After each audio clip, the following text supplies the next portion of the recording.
शिक्षा के बाजारीकरण के खिलाफ कांग्रेस का हल्ला बोल। निजी स्कूलों की मनमानी के खिलाफ कांग्रेस का डीआईओ दफ्तर पर धरना प्रदर्शन।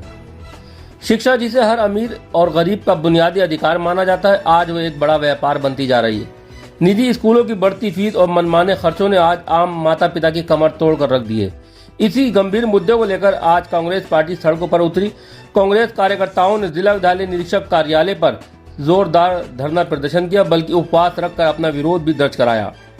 जिला विद्यालय निरीक्षक कार्यालय के बाहर लगी ये भारी भीड़ और गूंजते नारे इस बात का सबूत है कि स्कूलों की मनमानी से जनता कितनी परेशान है। कांग्रेस जिला अध्यक्ष निक्कू पंडित, युवा प्रदेश उपाध्यक्ष अरसलान खां और शहर अध्यक्ष बाकर खां के नेतृत्व में आज सैकड़ों कांग्रेसी कार्यकर्ता इस प्रदर्शन में शामिल हुए। प्रदर्शन कर रहे कांग्रेस नेताओं ने निजी स्कूलों पर बेहद गंभीर आरोप लगाए। उनका कहना है कि कई नामी स्कूल तय फीस से अलावा भी अलग अलग बहानों से अभिभावकों से मोटी रकम वसूल रहे हैं। हद तो तब हो जाती जब स्कूल प्रशासन पेरेंट्स पर यह दबाव बनाता है कि ये किताबें, कॉपियां और यूनिफॉर्म किसी खास और चुनिंदा दुकान से ही खरीदें। नतीजा ये होता है कि बाजार से कई गुना महंगे दामों पर माता पिता को सामान खरीदना पड़ता है। आज शिक्षा के नाम पर लूट मची है। गरीब और मध्यम वर्ग का आदमी अपने बच्चों को पढ़ाए या स्कूल वालों की जेबें भरे। अगर इस मनमानी और कमीशन खोरी को तुरंत नहीं रोका गया तो कांग्रेस पार्टी इस आंदोलन को और उग्र करेगी। प्रदर्शन के बाद कांग्रेस के एक प्रतिनिधिमंडल ने जिला विद्यालय निरीक्षक को एक ज्ञापन सौंपा। इस ज्ञापन में मांग की गई कि सभी निजी स्कूलों की फीस की जांच हो, इस मनमानी पर तुरंत रोक लगे और माता पिता को राहत दी जाए। साथ ही कांग्रेस ने चेतावनी भी दी है, अगर जल्द ही कोई कड़ा एक्शन नहीं लिया तो ये आंदोलन पूरे जिले में बड़े पैमाने पर चलाया जाएगा। अब देखना यह होगा कि इस प्रदर्शन के बाद प्रशासन इन स्कूलों पर क्या कार्रवाई करता है या फिर हमेशा की तरह माता पिता इस महंगी शिक्षा के बोझ तले दबते रहेंगे। ऐसा है, ये पिछली गत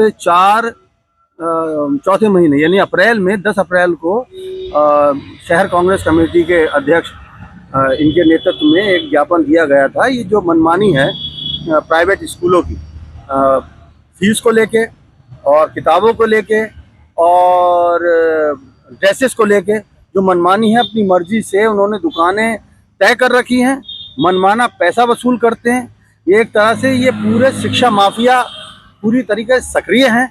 इनके खिलाफ इन्होंने दिया था और टाइम दिया था कि ये 2 महीने का हम आपको समय दे रहे हैं, इसमें आप कुछ ना कुछ इनका नकेल डालें, लेकिन अभी तक ना और हमें सूचित करें।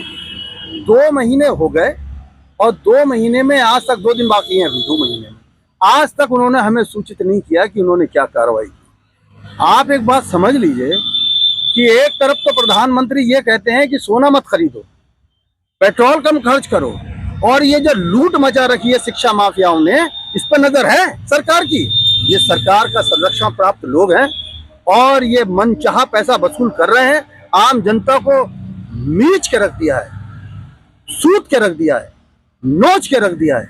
अभिभावक बेचारा क्या करे, बच्चों के सुंदर भविष्य के लिए वो यही करता है, या अच्छे से अच्छे स्कूल में पढ़ाना शुरू करेगा, अच्छे स्कूल में पढ़ाएगा, है ना। तो अब कर क्या रहे हैं, कम से कम बुनियादी तौर पे शिक्षा, विद्युत और पानी, बिजली, ये सरकार की प्रायोरिटी होनी चाहिए। अगर आप ये समझ रहे हैं कि हम आर्थिक रूप से इस टाइम बहुत परेशान हैं, तो जनता के ऊपर खाली लोड डालेंगे। अब जनता कहाँ से लाएगी, कारोबार है नहीं, नौजवान सड़कों में घूम रहे हैं, माँ बाप कैसे कैसे अपनी चीजें बेच के, अपना जेवर बेच के, अपनी घर जमीन मकान बेच के बच्चों को पढ़ा रहे हैं, और कैसे वो अपनी व्यवस्था कर रहे हैं। सरकार मूंदे बैठी भी है, प्रशासन आंख मूंदे बैठा हुआ है, और ये मनमौजी तरीके से लोगों को दूर रहे हैं और लोगों को नोच रहे हैं। देखिए, आज यहाँ पे डीआईओ ऑफिस आए हैं और इससे पहले भी 10/4 को हम यहाँ पे आए थे। एक ज्ञापन डीआईएस महोदय को दिया गया था, जिसके अंदर हमने सूचना दी थी कि जिस तरह से स्कूल अपनी मनमानी वसूली करी जा रही है, उससे अवगत कराया था। जिस तरह से किताबें बेची जा रही हैं मोनोपोली जैसी व्यवस्था में, हमने उससे भी अवगत कराया था। इन्होंने हमसे लिखित तौर पे, हमने इनसे 15 दिन का इन्होंने समय मांगा था और कहा था कि मैं लिखित तौर पे आपको जवाब दूंगी। 2-3 महीने गुजर चुके हैं, ना तो इन्होंने उस ज्ञापन पे कोई जवाब दिया, ना ही आरटीआई का हमने आरटीआई डाली, ना तो उस पर कोई जवाब दिया। तो आज हम यहाँ पे धरने पे बैठे थे।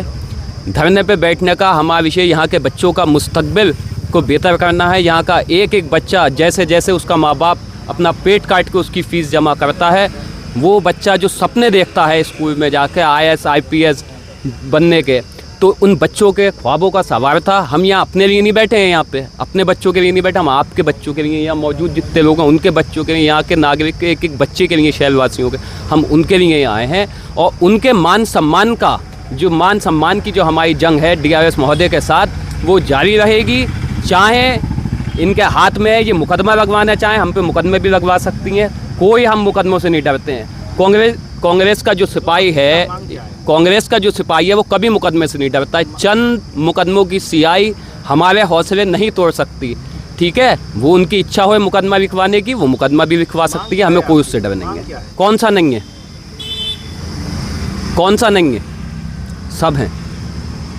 आप बताओ कोई एक स्कूल ऐसा हो जहाँ पे ऐसा नहीं हुआ। अभी अगर मैं ये DIOS महोदय के गेट के सामने अभी हस्ताक्षर अभियान चला दूँ, अध्यक्ष जी, अगर हस्ताक्षर अभियान चला दूँ, शाम तक 24 घंटे नहीं होंगे, 10,000 से ज़्यादा साइन हो जाएंगे। अभी इनको इनका काम पता चल जाएगा क्या काम है।